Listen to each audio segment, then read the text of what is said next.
enemigo que es como un fantasma que aparece y desaparece. Son terroristas porque utilizan prácticas terroristas.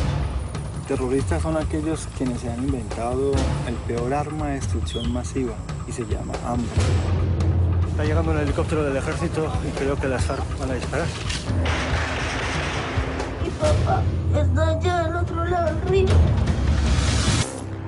Un viaje a una guerra oculta, a la batalla por los tesoros del Amazonas.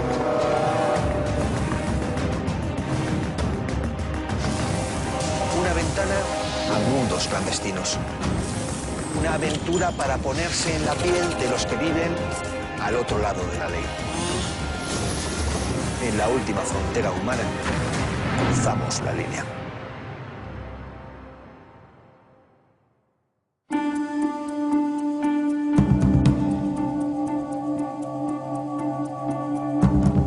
Eso que ven ahí abajo es Bogotá. Quizás se pregunten qué hacemos en una ciudad y tan lejos de la selva si este es un programa dedicado a los conflictos que vive el Amazonas. Pues bien, aquí en Bogotá iniciamos nuestro viaje al más sangrante de esos conflictos, al que durante los últimos 50 años ha enfrentado a las guerrillas colombianas contra el Estado. Un conflicto que ha dejado ya más de 200.000 muertos y casi 7 millones de víctimas.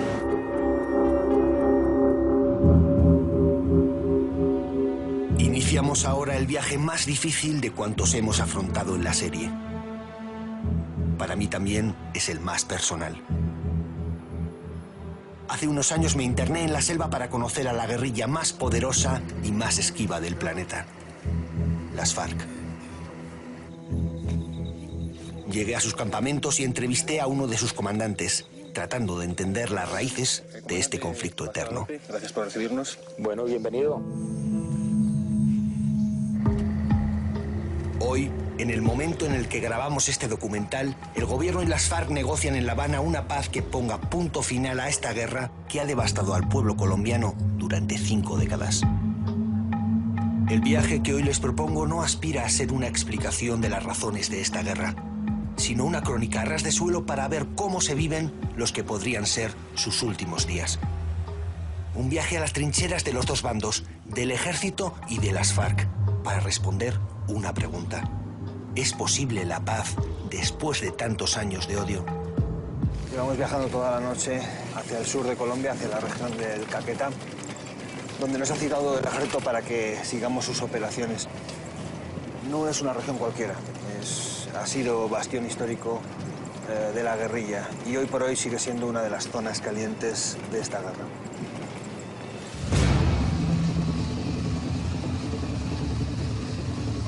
Aquí, en lo que ha sido uno de los santuarios de las FARC, nos recoge el ejército y nos lleva a la base de la Arandia, el lugar donde la Fuerza de Tarea Júpiter se encarga de luchar contra la guerrilla en uno de los frentes más activos de la guerra. En los últimos 15 años, el ejército ha ido empujando a las FARC hacia las zonas más selváticas del país, pero no parece capaz de asestarles el golpe definitivo. La guerrilla puede haber perdido terreno, pero desde su posición sigue haciendo demostraciones de fuerza y plagando de bajas a los militares. En este proceso de paz se negocia en medio de la guerra. Nuestro anfitrión en este viaje es el general Barrios, un veterano que lleva toda la vida luchando contra las FARC.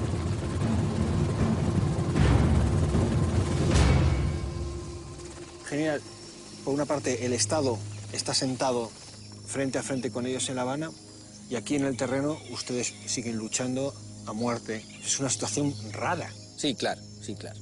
Es rara, pero es una condición comprensible, porque nosotros debemos proteger a nuestra población civil y seguir atacando, desmovilizando, capturando integrantes de estos grupos que todavía atentan contra los derechos humanos. Si tuviera que explicarle a un extranjero como yo por qué un país como Colombia lleva 50 años en guerra, ¿qué le explicaría?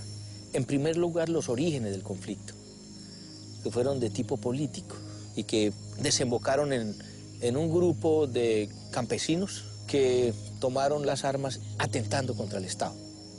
El que se haya mantenido por tantos años el conflicto es en razón a que la topografía colombiana es una topografía demasiado hostil.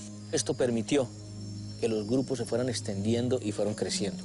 Y en algún momento de la historia hubo para mí un acelerador cuando se involucra al narcotráfico dentro de las capacidades de financiarse de manera ilegal estos grupos. Y ahí es cuando vemos nosotros que creció y se escaló el conflicto de manera muy fuerte. Bueno, a las FARC se les han dado muchos calificativos, terroristas, narcotraficantes, y ese término de narcoterroristas. ¿Para usted estos términos son ajustados? Son terroristas porque utilizan prácticas terroristas. Y si nosotros hablamos de una guerrilla narcoterrorista, pues encontramos que ellos son narcotraficantes, porque controlan la población civil que la obligan a sembrar la hoja de coca. Controlan los laboratorios donde se confecciona la pasta a base de coca. Hacen negocios con narcotraficantes que compran pasta a base de coca. Prácticamente están en toda la cadena presentes. La relación que tienen las FARC con el narcotráfico, ¿qué porcentaje piensa usted que representa de sus finanzas ahora mismo? Es un gran porcentaje. Por ejemplo, aquí en este territorio del bloque sur de la FARC, el 80% del ingreso de sus finanzas ilegales es debido al narcotráfico.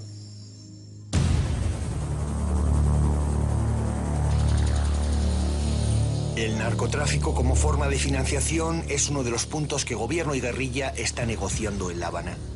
Pero mientras la paz no llega, las plantaciones de coca siguen siendo uno de los frentes más críticos y sangrientos de la guerra. Los militares tratan de ahogar la economía de la guerrilla erradicando los cultivos. Y por lo que nos dice el ejército, la guerrilla ha convertido en blanco a todo el que se acerca a las plantaciones. Acompañamos a los militares en una de las operaciones de erradicación. El ejército ha sido muy reacio a llevarnos. En los últimos días han sacado a 8 soldados heridos del lugar al que vamos.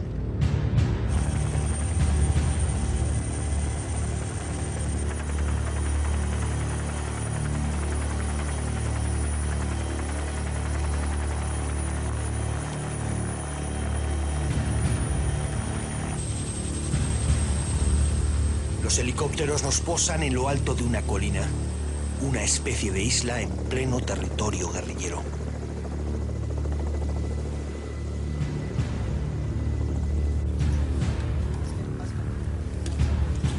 Y en esta isla, casi viviendo como náufragos, no solo me encuentro soldados, también hay civiles. Hablo con Jesús, el hombre a cargo de estos civiles que colaboran con el ejército en labores de erradicación a cambio de un jornal. ¿Cómo es que hay unos civiles aquí erradicando la coca en una zona en guerra? A ver, hay personas que conforman los grupos móviles de erradicación. Son grupos de campesinos que ante la necesidad de trabajo desean venir a trabajar durante 2 meses. Se les brinda una instrucción de lo que se viene a hacer y entonces ellos ya vienen acá y saben los riesgos que existen. Generalmente hay 1 o 2 nuevos y ellos van aprendiendo con las personas antiguas. Dígame, ¿cuánto cobra una persona que viene aquí a erradicar plantas de coca al mes? Al mes, en el país le sale aproximadamente por $1 millón. Son 400 euros, no es mucho dinero, ¿no? No, pues digamos que no, pero para aquellas personas pues, que se atreven a venir, muchas veces los ingresos en sus sitios de trabajo son mucho menores. Dígame, don Jesús, ¿qué riesgos afrontan ustedes como erradicadores aquí? Riesgos muchos. La guerrilla o los grupos alzados en armas que viven de la coca, del negocio de la coca, nos quieren sacar como sea. Se ingenian 1000 cosas. Tenemos minas antipersonales, tenemos artefactos explosivos improvisados. Los conocemos como tatucos, son explosivos que lanzan, son cohetes hechizos que se lanzan contra los campamentos, explotan y han herido mucha gente. Tenemos hostigamientos, francotiradores y hay gente que no nos minan las fuentes de agua. Colocan minas alrededor para que cuando vayamos a tomar agua alguien se vuele las piernas. Nunca van a escatimar en cualquier forma de herir a los erradicadores.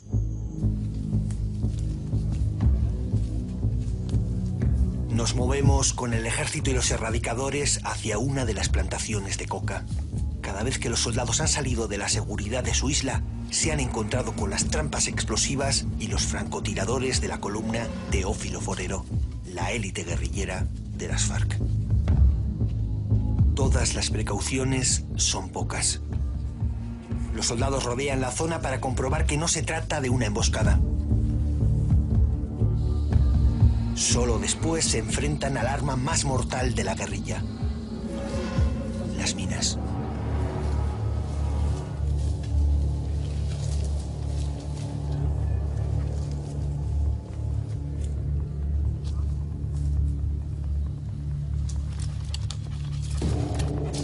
El soldado lanza un peso de metal para activar las trampas explosivas que puedan esperarnos. Toca apretar los puños a la espera de una explosión.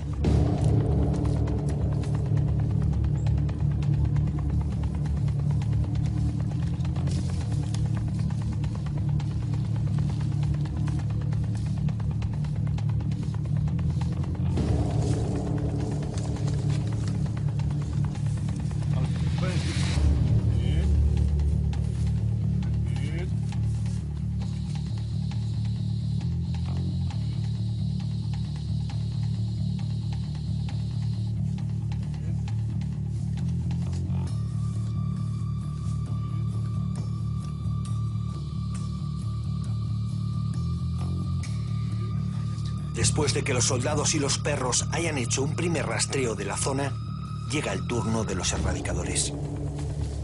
La muerte puede aguardar en cualquier momento a los hombres liderados por Jesús. Cada erradicador de pronto le tiene un miedo a cierta cosa. Hay gente que no tolera a los francotiradores, por ejemplo. El caso particular mío, las minas. Alrededor de la planta entierran las minas para que cuando el señor erradicador la pise, explote. Y es algo que genera mucho impacto, porque no entierran una sola mina, entierran varias. Y en el momento de que hay un erradicador herido, nos hostigan para que corramos por el cultivo y activemos otras minas, en el desespero de buscar dónde guarecernos pues, de la lluvia de plomo que viene. ¿Cuánto tiempo lleva usted haciendo este trabajo? 4 años. Yo llevo ya 4 años en este tema. ¿Cuántos compañeros ha perdido? Que a mí me haya tocado sacar 3. Dígame una cosa, y no se siente a veces, discúlpeme la expresión, ¿no? Pero un poco carne de cañón de esta guerra. Sí, de pronto sí. Carne de cañón, sí. Se siente uno a veces así cuando se mete en zonas tan calientes. Yo, casado con 2 hijas y le pido todos los días a mi Dios que me las cuide. Pero creo yo que vendrá la recompensa, ¿no? Le pido a Dios que venga la recompensa y que le dé más tiempo a mi familia. Es lo que le pido a mi Dios, salir bien. Es lo que uno más le pide cuando sale de su casa.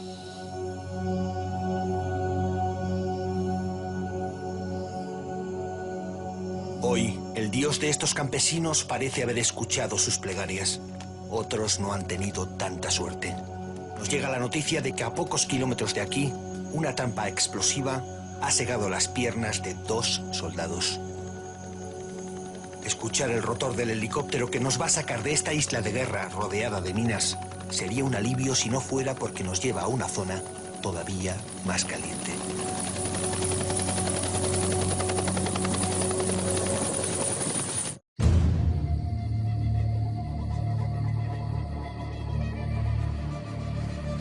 En la base de la Arandia, la guerra no se detiene de noche. Aprovechando la oscuridad, los militares preparan un golpe a la guerrilla.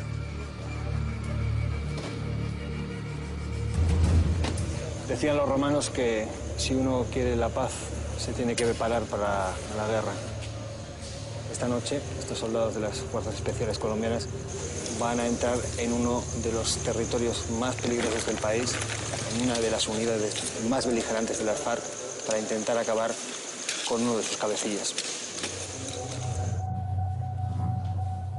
Nos reunimos de nuevo con el general Barrios, que informa a sus hombres sobre los detalles de la operación. Nos convoca a esta reunión para llevar a cabo una acción ofensiva por la técnica de asalto aéreo, con acompañamiento de misión beta, con la técnica de rappel y con consolidación. El asalto tiene dos fases. Un bombardeo sobre el objetivo para intentar matar a los guerrilleros que buscan y para evitar que las FARC reaccionen con un contraataque. Después, las fuerzas especiales a las que voy a acompañar descenderán en rappel sobre el objetivo. Bueno, para todos, muchos éxitos. Fe en la causa, Dios bendiga a nuestras tropas. Nos va a ir muy bien a todos, ¿ok? Comando. Comando. Ustedes son los mejores. ¡Ajú!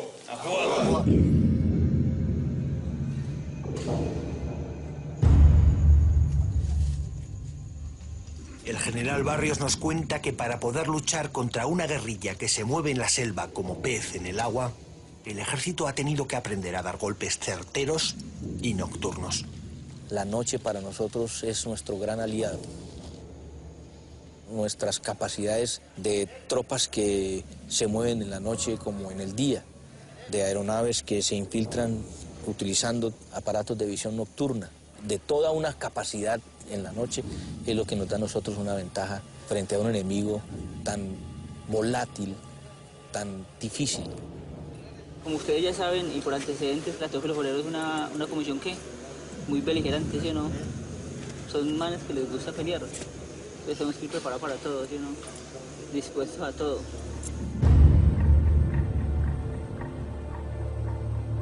Creemos que pueden haber combates, que puede haber resistencia de la FARC.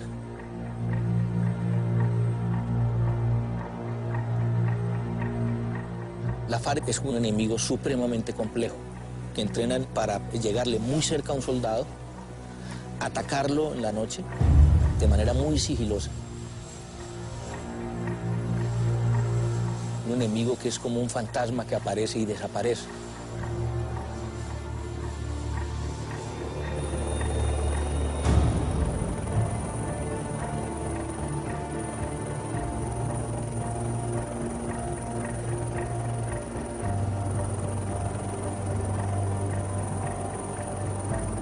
Nosotros nos encomendamos a nuestro Dios para que le dé fortaleza a las tropas, que son unos héroes que han cumplido unas hazañas indescriptibles de heroísmo, de capacidad de maniobrar en las noches en condiciones de recibir fuego enemigo.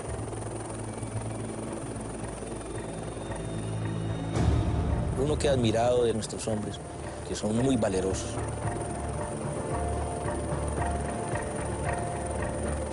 El momento de la verdad está a punto de llegar. Nos aproximamos a las coordenadas que ha marcado la inteligencia. Los soldados se van a tirar por una cuerda desde unos 60 metros de altura entre la copa de los árboles.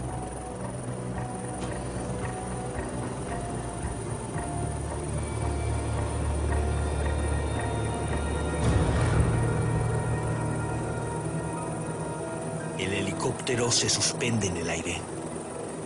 Y el primer soldado de las fuerzas especiales se prepara para saltar. Es casi un acto de fe. Ahí abajo lo único que hay es oscuridad, selva y guerrilla.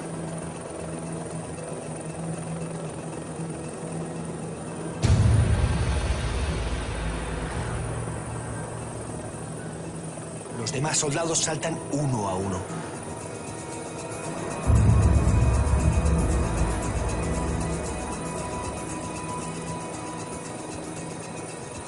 Si las FARC han conseguido reaccionar al ataque sorpresa, estos hombres pueden ser presa fácil de la guerrilla.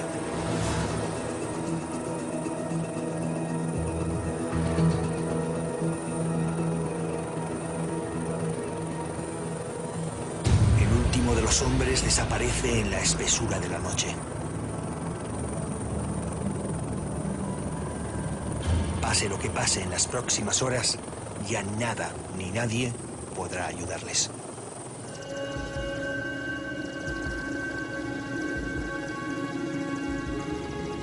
Nosotros volvemos a la base para buscar a los hombres que van a reforzar el asalto. Una última oleada de soldados a los que espero acompañar cuando pongan pie en tierra.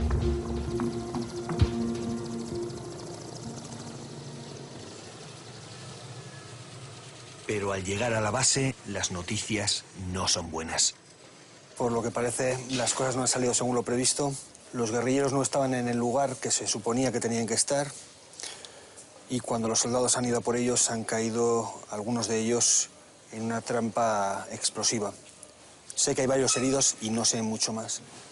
Se está preparando una operación de evacuación con helicópteros, a la que voy a ir yo solo, porque el cámara que me acompañaba, Roberto Fraile, se ha quedado aislado con otra unidad. Así que lo que vean a partir de ahora, incluidas estas palabras, lo voy a grabar yo solo. Espero que me disculpen la calidad de las imágenes porque no soy un cámara profesional y además la única luz que tengo es la de la luna.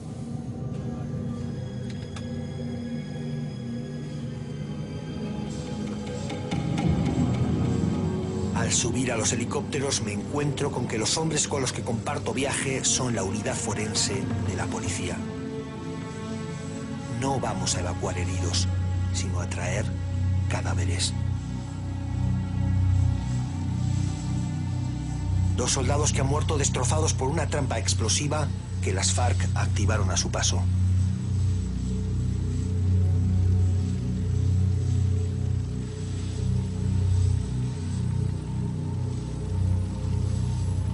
Solo ruido de motor. Nadie dice una palabra.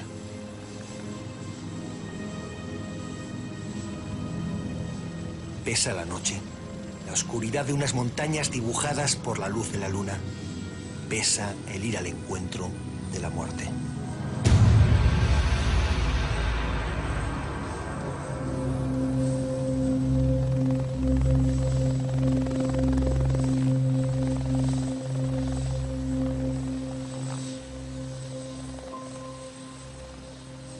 Y aquí, sobre esta colina de selva desbrozada, pesa ver a unos hombres curtidos abrazarse y llorar por sus hermanos caídos.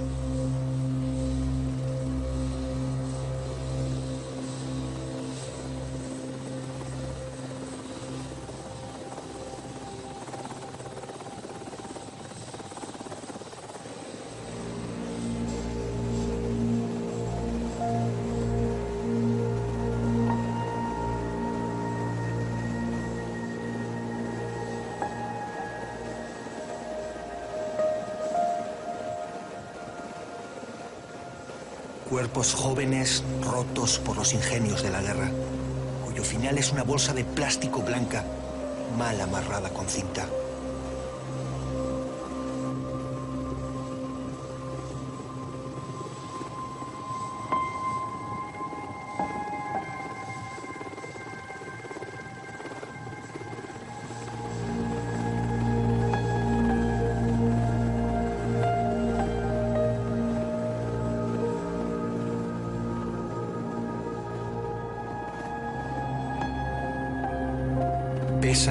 Esta guerra eterna que hasta en lo que parecen sus últimos días sigue cobrándose su precio de sangre.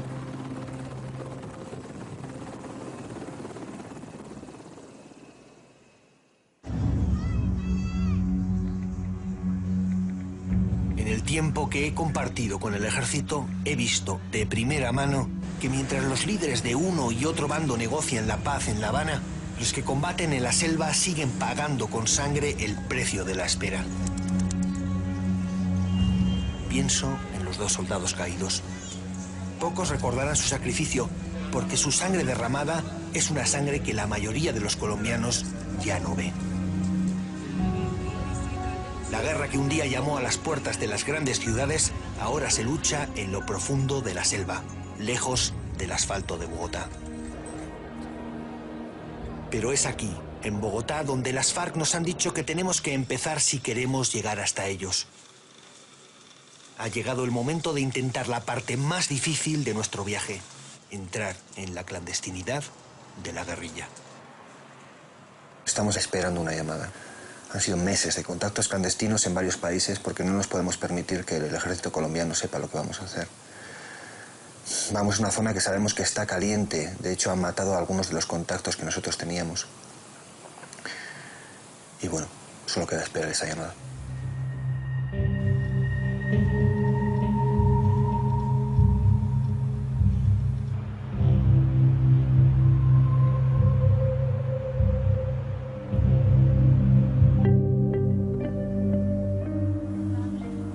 ya nos han llamado, vamos a salir, ¿vale? Salimos hacia otra ciudad y a partir de ahí, pues no sé. Puede ser que no nos permitan ni comunicarnos ni salir, ¿vale?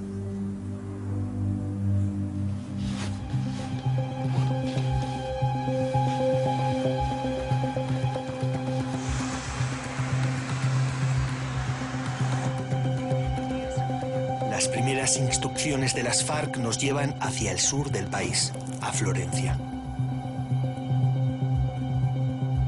Tenemos que tener cuidado. Si el ejército detecta nuestro intento de llegar a las FARC, puede seguirnos los pasos. Y si nos sigue los pasos, pueden pasar dos cosas. Que bombardeen el campamento mientras estamos con la guerrilla o que las FARC piensen que les hemos tendido una trampa. Cualquiera de las dos opciones podría costarnos muy caro. Nos han dicho que cogiéramos una lancha por el río Orteguasa, unas 6 horas, hasta llegar a un punto. Allí nos esperará alguien y nos dirá a dónde tenemos que ir. Vamos así, paso a paso, sin saber cuál es el destino final.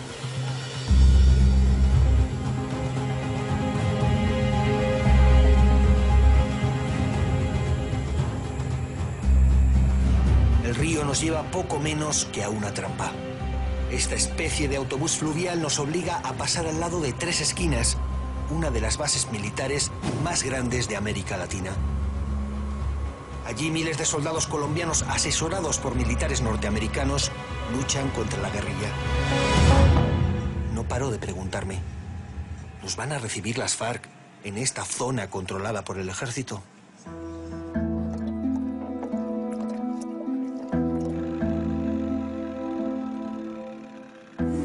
Hemos cambiado de embarcación a una más pequeña, hemos cogido un ramal del río, no sé cuál es, tampoco quiero preguntarlo.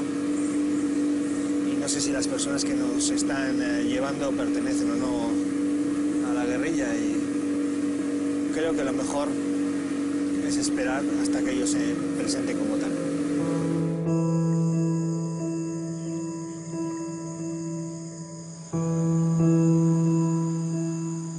Tenemos totalmente prohibido grabar a las personas que nos llevan río arriba. Lo único que sabemos seguro es que ya nos estamos adentrando en zona FARC.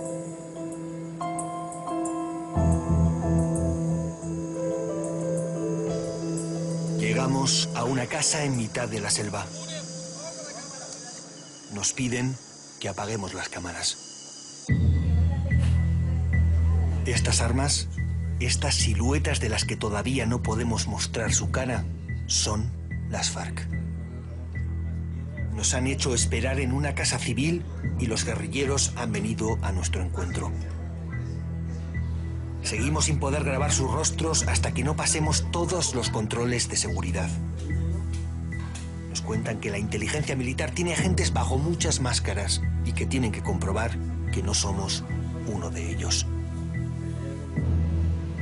Pregunta tras pregunta, tratan de decidir si van a confiar en nosotros o no.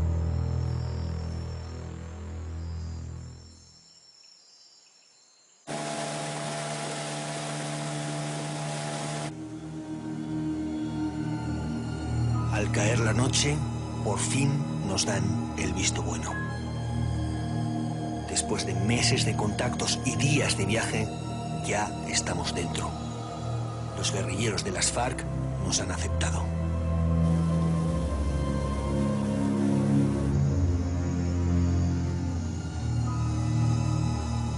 Y en la oscuridad más absoluta nos llevan a su campamento.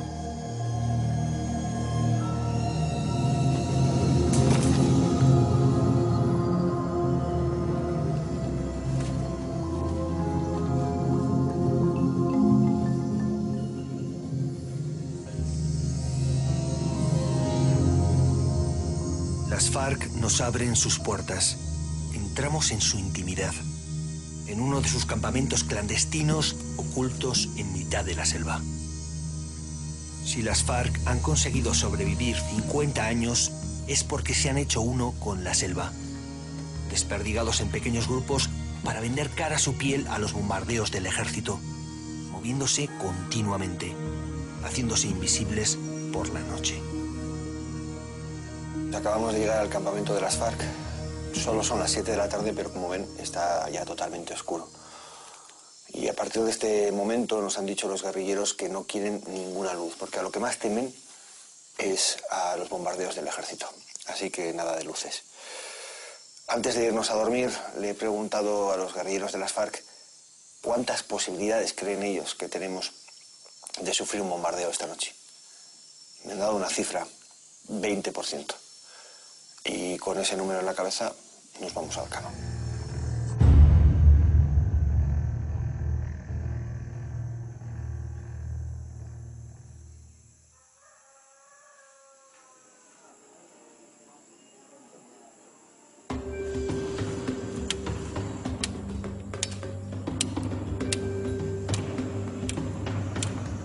Amanecemos en el campamento de las FARC. Con la luz del día todo sorprende. Los guerrilleros, ya sin el temor a los bombardeos nocturnos, se mueven por el campamento con la tranquilidad de cualquier campesino que ha aprendido a vivir de la selva. A primera vista, nadie podría pensar que este grupo de hombres y mujeres son ese enemigo fantasma y peligroso que ha tenido en jaque al gobierno colombiano durante 50 años. Pero las armas y los uniformes nos recuerdan que estos guerrilleros son los protagonistas de una lucha a muerte en un conflicto en el que se han vivido algunos de los episodios más macabros de la historia reciente. El comandante Ramiro es un antiguo estudiante que a los 19 años abandonó la ciudad y su formación universitaria para echarse a la selva y luchar contra el gobierno.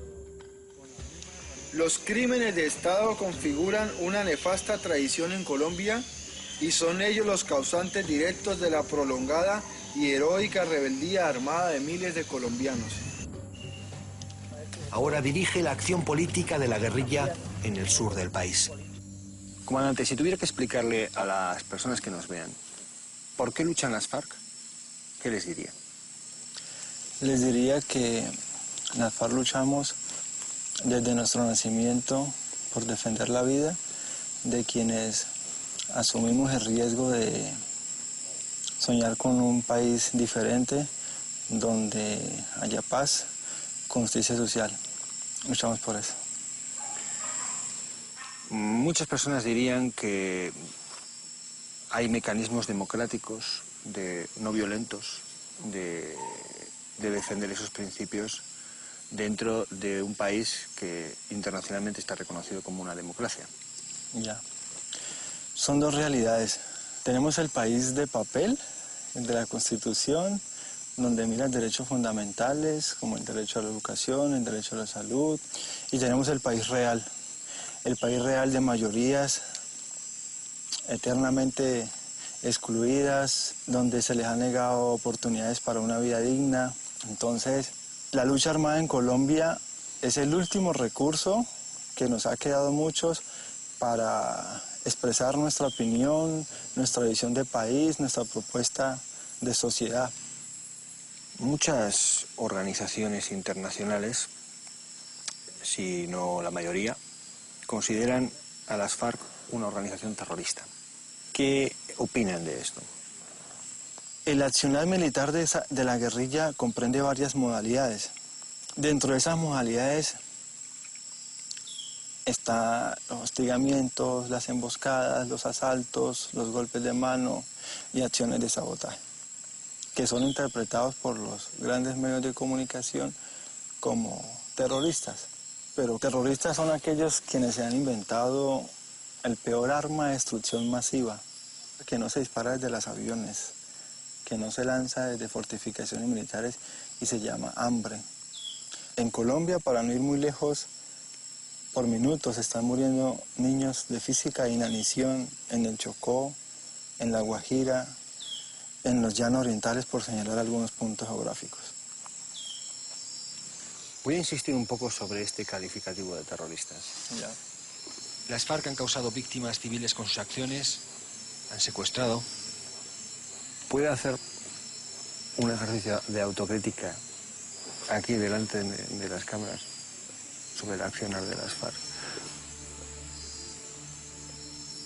Primero, hay que señalar que el 85% de las víctimas del conflicto colombiano, no dicho por las FARC, sino dicho por la ONU, han sido responsabilidad del Estado y sus instituciones como las fuerzas militares. Pero si en el desarrollo de nuestro accionar hemos atentado de manera colateral, no premeditada, si ha afectado a civiles, pues les diría como un compatriota más que los guerrilleros y las guerrillas de la FARC tenemos nuestro corazón, nuestro espíritu y nuestra razón abierta a la reconciliación. ¿Estaría dispuesto a pedir perdón?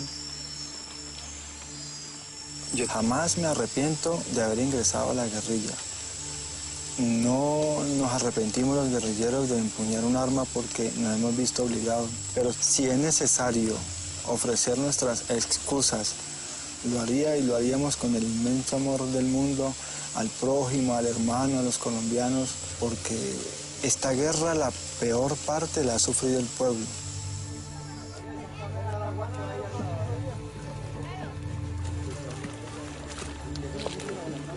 Mientras gobierno y guerrilla negocian en La Habana la paz, los civiles, ese pueblo del que habla Ramiro, espera que acabe la pesadilla de vivir entre la violencia de unos y de otros. En esta guerra, según cifras del propio Estado colombiano, el 80% de las víctimas son civiles. Civiles que habitan en lugares como Yurilla, un pueblo en pleno territorio controlado por las FARC al que llega la guerrilla para abastecerse.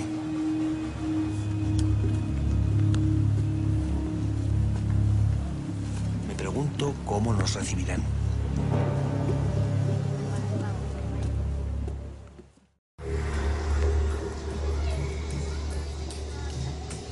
Nos adentramos con los guerrilleros en el pueblo de Yurilla.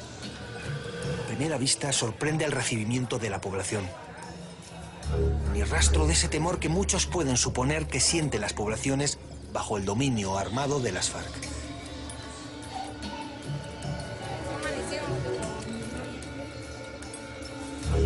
Mientras camino con el comandante Robinson, puedo ver cómo la gente se muestra cordial y cómo muchas personas se dirigen a los guerrilleros para comentarles sus problemas o pedirles ayuda. No sé muy bien qué pensar. ¿Nos ha traído la guerrilla al mejor escaparate que han podido encontrar? ¿Es un apoyo el de la gente convencido? Robinson, esta situación que vivimos en este pueblo, donde la gente no se sorprende ante su llegada, ¿se ve en muchas otras partes? Sí, señor. La gran mayoría del pueblo colombiano nos respalda. Eso ha hecho que durante estos 50 años nos hayamos fortalecido mucho y que la gente siga apoyando nuestro proceso. ¿Y aquí ustedes, para esta gente, qué son? Nosotros somos la autoridad en esta región. ¿Y son autoridad a todos los niveles? Sí, señor, en todos los niveles. Generalmente la gente, como nos consideran su autoridad, respetan nuestras determinaciones porque somos el ejército del pueblo. ¿Hay algo de respeto y algo de temor o usted cree que solo es respeto? Mire, yo pienso de que cuando el movimiento no es muy conocido en una región genera temor, pero ese temor se queda a un lado porque la gente entiende de que nosotros estamos es para servir, que estas armas no son para apuntarlas contra ellos ni contra el pueblo, sino que es para defenderlos. Hace más de 5 años que el ejército no pisa las calles de este pueblo. Yurilla es parte de esa otra Colombia, la Colombia de las FARC, donde, como me dice Robinson, la guerrilla es el gobierno, el policía, el juez. Un pueblo que descubrimos que tiene leyes propias. Mire, vea, ahí van a pesar la mercancía para pagar, me imagino que unos buñuelos, algo así. Y hasta moneda propia. ¿Esa es pasta base? Sí, esa es la pasta base. Para mi sorpresa compruebo que en este pueblo no se paga con pesos colombianos, sino con gramos de pasta base de cocaína. 1.4 gramos tienen que darle por una papa. ¿Por una papa de estas? Por una de estas, sí. ¿Con esto se compra todo? Sí, todo. Es la moneda de la región.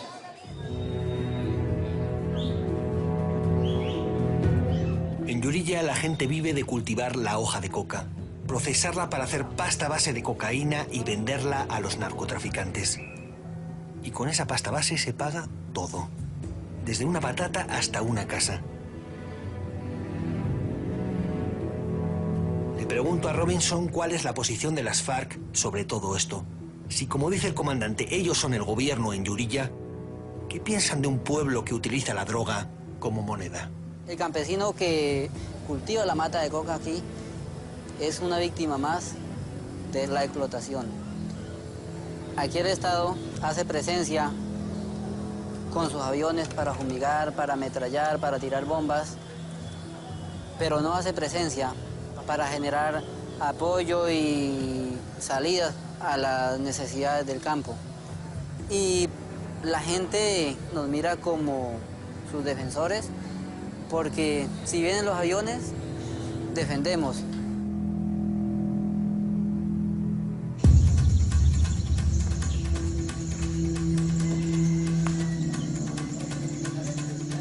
Las FARC defienden con su fuerza militar a los cocaleros de los intentos del gobierno por erradicar las plantaciones de hoja de coca. ¿Pero por qué lo hacen? ¿Para luchar por la fuente de ingresos de los campesinos o tienen algún interés más? ¿Esa defensa convierte a las FARC en narcotraficantes, tal y como asegura el ejército y numerosas organizaciones internacionales? Me dirijo a una de las plantaciones de coca protegidas por las FARC. Como responsable de acción de masas, el comandante Alex Ortiz conoce bien este asunto tan controvertido. Alex, ¿cuál es la doctrina de las FARC sobre la hoja de coca? Primero, nosotros no somos narcotraficantes, ¿no? Ni cultivamos la coca. Lo cultivan los campesinos porque ellos quieren y porque el Estado no les da otra forma de subsistencia que la coca, ¿sí, no? ¿Por qué entonces muy buena parte del mundo dice las FARC participan activamente del narcotráfico? Sí, eso ha sido una, digámoslo, una propaganda, ¿sí, no?, para desprestigiar el movimiento guerrillero, pero eso es mentira. Nosotros no somos narcotraficantes. Lo único que hacemos es cobrar un impuesto al narcotraficante que viene a comprarle a los campesinos, pero al narcotraficante, no al campesino. ¿Por qué cobran ese impuesto? Es para la guerra que le hacemos al Estado colombiano. La FAREP es un ejército y el movimiento guerrillero de FAREP tiene muchos gastos en esta guerra, ¿sí?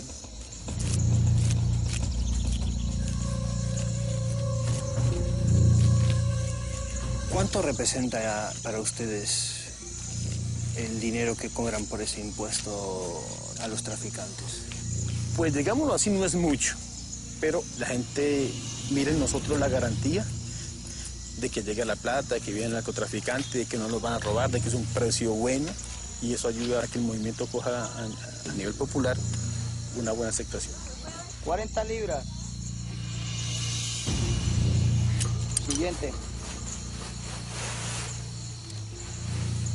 Según tengo entendido, ustedes defienden los cultivos de los campesinos de las políticas de fumigación y erradicación del gobierno. Sí, mire, imagínense, estamos en una guerra y aparece 2, 3 avionetas fumigando y son del Estado, vienen gringos ahí y vienen helicópteros, ¿sí, no?, guardiando, entonces uno ataca eso, ¿sí, no?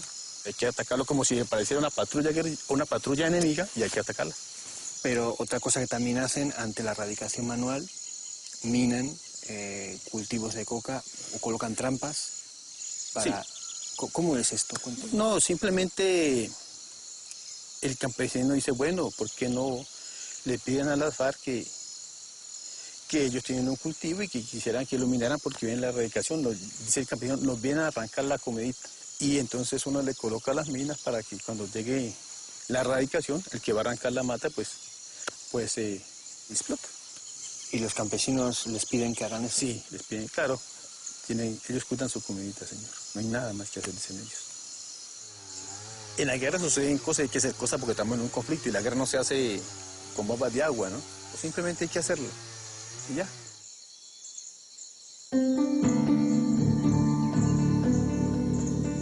Abandonamos Yuriya con algunas respuestas, pero también con algunas dudas.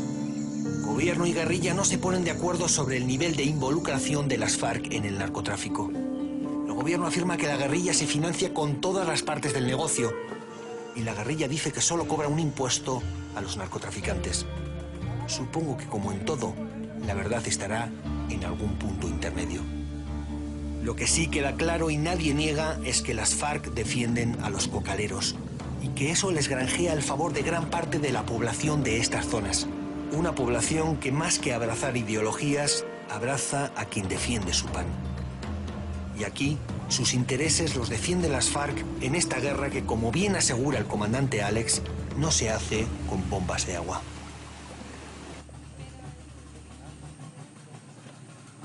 Me dirijo con el comandante Ramiro a uno de los puntos más custodiados y escondidos de la guerrilla.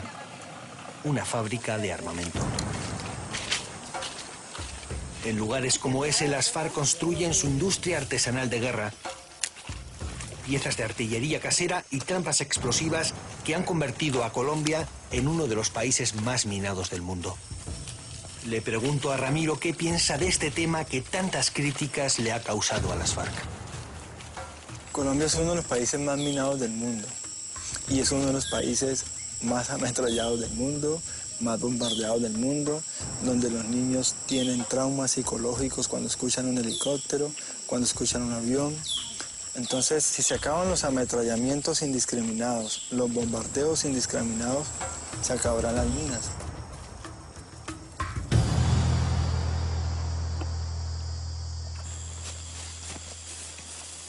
La noche se nos echa encima y nos refugiamos en una de las casas civiles que salpican la selva. Aquí pasaremos nosotros la noche, pero los guerrilleros solo descansarán unas horas antes de desaparecer de nuevo en la espesura de la selva. Por muy cansados que estén, las FARC nos aseguran que no duermen en casas civiles para no involucrarlos en un posible ataque del ejército.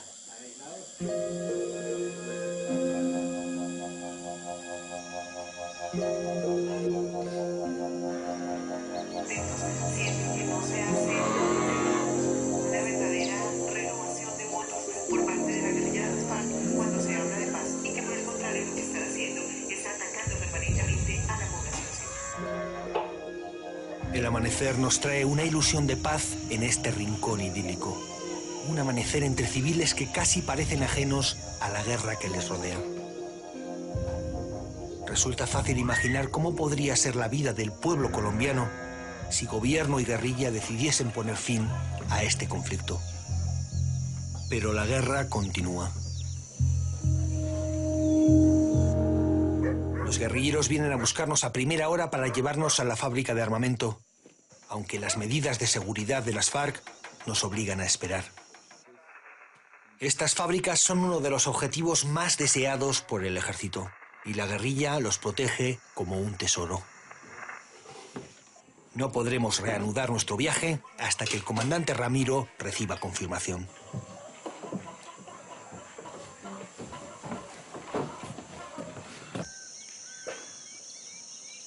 Bueno, listo, hermano. Entonces yo le digo a la secra que le prenda a las 12. Sí, señor. Bueno, maestro, no le quito más tiempo. Bueno, colega, que tenga un feliz día. Gracias, lo mismo. Saludos por allá. Luz verde. Antes de salir, los guerrilleros nos muestran uno de esos artefactos artesanales con los que las FARC se enfrentan a la maquinaria de guerra del ejército colombiano. Parece un proyectil de 120 milímetros de mortero auténtico, pero esto es un ingenio artesanal de la fábrica de guerra de las FARC. Está hecho con fibra de vidrio, es un proyectil hueco al que hay que meterle la carga todavía. Vamos a ver el lugar donde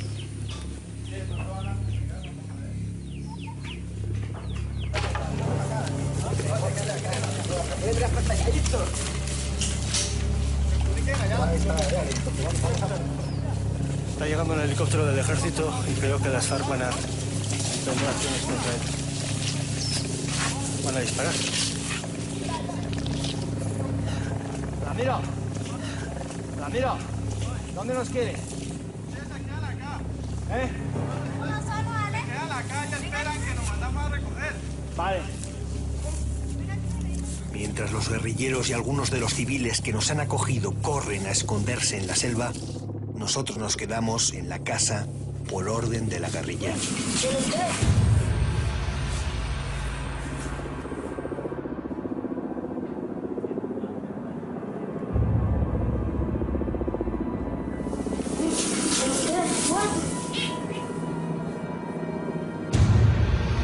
Lo que parecía un helicóptero se ha convertido en toda una patrulla. Eso solo puede significar dos cosas: que el ejército prepara un desembarco o que allana el camino para una fumigación sobre las plantaciones de coca.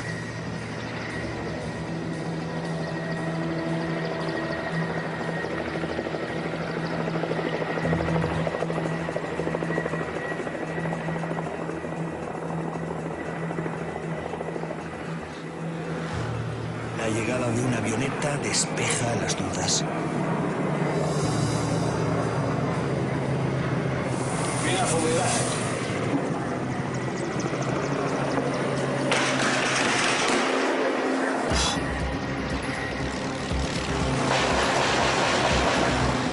Las FARC abren fuego contra la avioneta.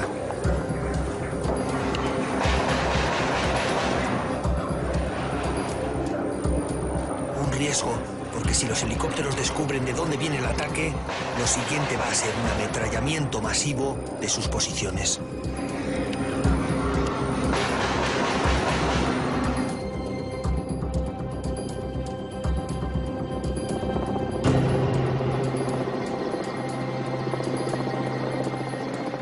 Y en medio de todo esto, el miedo de la población civil. Usted manténgase en la casa porque si salen para el bosque... Pero mi papá ¿Se fue para el bosque? está allá al otro lado del río. Su papá se sabe cuidar.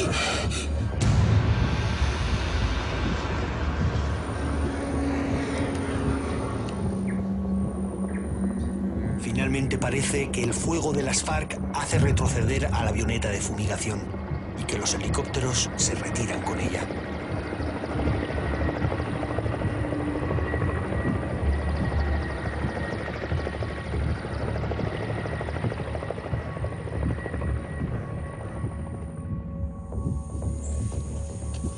Creo que se han ido. Aún suenan los motores, pero no sé si van a volver.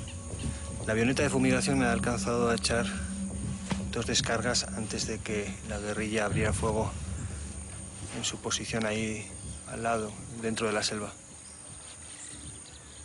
Lo que hemos vivido nosotros aquí mínimamente es lo que padece la población civil, que está atrapado entre unos y otros.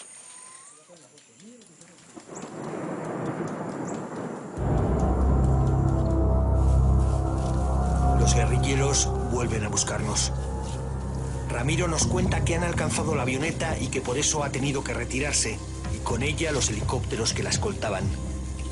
Pero muchos se temen que pronto volverán para contraatacar con toda su fuerza militar.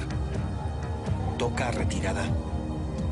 Puede que en la mesa de La Habana la paz se sienta cerca, pero aquí, en las trincheras de la guerra, lo que se siente cerca es el ruido de los fusiles.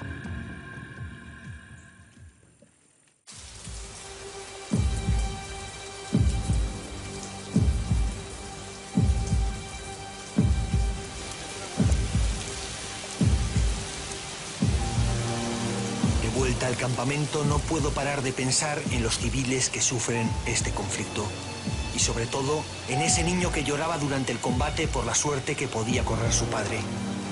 Le pregunto al comandante Ramiro qué pasa con esos niños que pueden quedarse huérfanos por culpa de esta guerra. Han habido ocasiones en que nos hemos encontrado muchachos que han quedado desamparados por situaciones de la guerra. Entonces, o lo dejamos abandonado a su suerte, o lo llevamos junto a nosotros, y ya cuando tengan la edad se les pregunta, bueno, esto es así, la disciplina de la FARC es esta, ¿y usted está de acuerdo o no está de acuerdo con ingresar? Y se convierte a partir de ese momento en un guerrillero con los mismos derechos y deberes que un guerrillero que lleve 10, 15 o 20 años.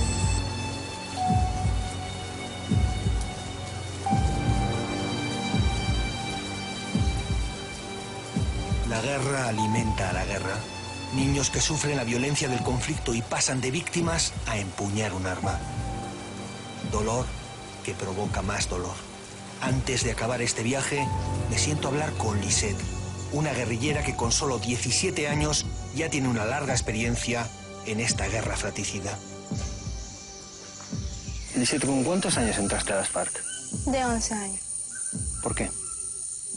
Por la cuestión de mi padre y de mi hermano, que los paramilitares lo mataron, que verlos uno de niña, cómo sacan a su familia los paramilitares y los matan, usted queda con algo, casi sufriendo de algo psicológico.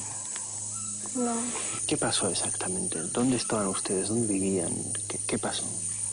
Estábamos en la casa normalmente, como cualquier familia, cuando llegaron en las camionetas y sacaron tipo 13 personas, creo yo, que eran, incluido mi padre y mi hermano ahí, y los asesinaron en un polideportivo que había al frente de la casa. O sea, donde todo el mundo los mirara, donde niños, personas, todo el mundo. O sea, eso es algo feo, o sea, eso es inhumano. ¿Tú tenías cuántos años entonces? 10 años.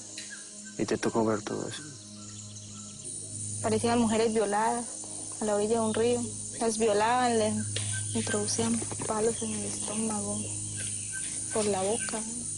Les cortaban la cabeza, que los brazos, que las piernas, que las colgaban. O sea, eso es algo inhumano. Si le van a quitar la vida a una persona, pues se la quitan y ya, ¿cierto? Pero entonces le quitaban la vida y jugaban con el cuerpo. Entonces, algo feo. Para cualquier persona de cualquier edad, es un trauma terrible. Tenías 10 años. ¿Cómo hiciste para seguir adelante? Me recogieron unos guerrilleros, me dijeron que ellos me cuidaban hasta que yo tuviera mi edad. Y uno con ese trauma con el que hay, cuando una persona le brinda ayuda, le brinda, usted se va encariñando y se va familiarizando con esta persona. Y yo al año de haber estado aquí, no me quería ir. Cuando cumplí mi edad de 13 años, dije que prefería estar aquí aportándole al movimiento. ¿No quisiste volver a ser civil? No podía. Decía no era capaz. Me sentía más bien estando aquí que mirar tanta injusticia que había. Llegaste a la guerrilla con 11 años. Sí. ¿Cuándo agarraste un fusil por primera vez? A los 11 años la agarré. ¿Cómo fue? O sea, uno le da susto los primeros tiros. Usted le da miedo y todo, pero piensas tú que el que está al frente fue el que te hizo eso, el que te asesinó a tu padre, o por el que estás tú ahí, apoyando un fusil. ¿Cuál fue el combate más duro al que te has enfrentado? Cuando mataron a mi hermano. Ese fue el más duro y el más doloroso, se puede decir. ¿Cómo fue? Nosotros nos hirieron una muchacha y mientras que nosotros íbamos arrastrándola, mi hermano se metió pensando que la muchacha que había herido era yo. Y cuando él se metió le hirieron las piernas. Y él quedó herido de las piernas. Y mi hermano pues dijo que él no se entregaba, que él moría como guerrillero que era y en la raya, entonces lo mataron. Por todos lados le metieron tiros. Lisette, para ti esta guerra es personal. Personal, sí. Y para muchos guerrilleros también. O sea, aquí hay muchos guerrilleros que no han entrado aquí porque quieran empuñar un fusil, sino porque el Estado nos obliga a tenerlo aquí, a empuñarlo. Porque yo no he distinguido a nadie que le guste la guerra. Si llegase la paz en Colombia, en muchos sitios donde llega la paz hay momentos de memoria en los que víctimas y aquellas personas que han causado esas víctimas se juntan y hablan. ¿Y te gustaría hablar con los que mataron a tus padres? Me gustaría, sí, algún día personalmente hablar con ellos, sí. A pesar de todo ese odio. A pesar de todo ese odio de que se siente, muchas veces uno entiende de que hay muchos soldados que no están en el ejército porque ellos quieran tampoco, sino que por la misma violencia que hay aquí en Colombia, entonces los obliga también a coger un arma y a luchar contra nosotros para que le paguen un sueldo para tener a su mamá, a su esposa, a sus hijos. Entonces, como saben que ese sueldo se lo están pagando es para eso, para matar guerrilleros, pues lo hacen. No es porque ellos quieran, sino porque necesitan de qué vivir.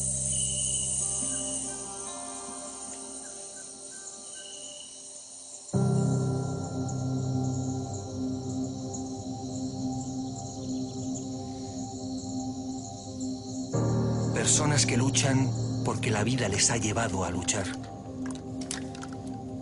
Paradojas de una guerra que a nadie le gusta, pero que sigue desangrando a dentelladas este pueblo.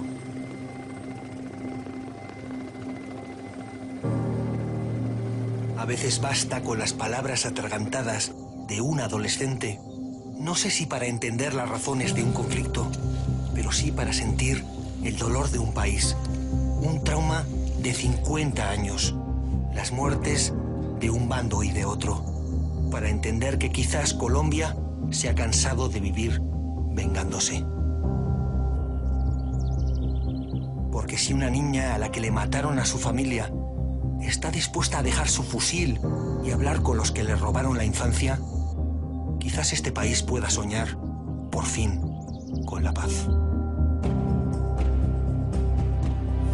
Convencido de que la paz o la cesación del conflicto armado en este país es inminente.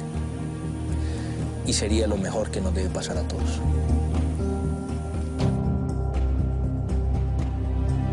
A veces uno es tan incrédulo. Le pido a mi Dios que pues, Él obre y que las cosas salgan bien. Pero con tantas cosas que han pasado, uno como que no confía mucho, la verdad. Tenemos que hacer ejercicios de reconciliación, tenemos que hacer ejercicios de doblar la página de esta cruenta guerra fratricida y darnos una nueva oportunidad a todos, los guerrilleros, los soldados, los civiles en las áreas del conflicto, porque el bien supremo es la paz. Esta pequeña crónica a ras de suelo que les hemos intentado contar se grabó en el verano y otoño de 2014. Quizás para cuando llegue a sus pantallas Colombia ya viva en paz. Quizás todavía sueñe con ella. Si los que tienen en sus manos el destino de este pueblo aún no han conseguido regalarle un final para 50 años de dolor y de traumas, ojalá esta historia les recuerde que allá en lo profundo de la selva, colombianos de un bando y de otro todavía sufren, sangran y mueren en esta guerra.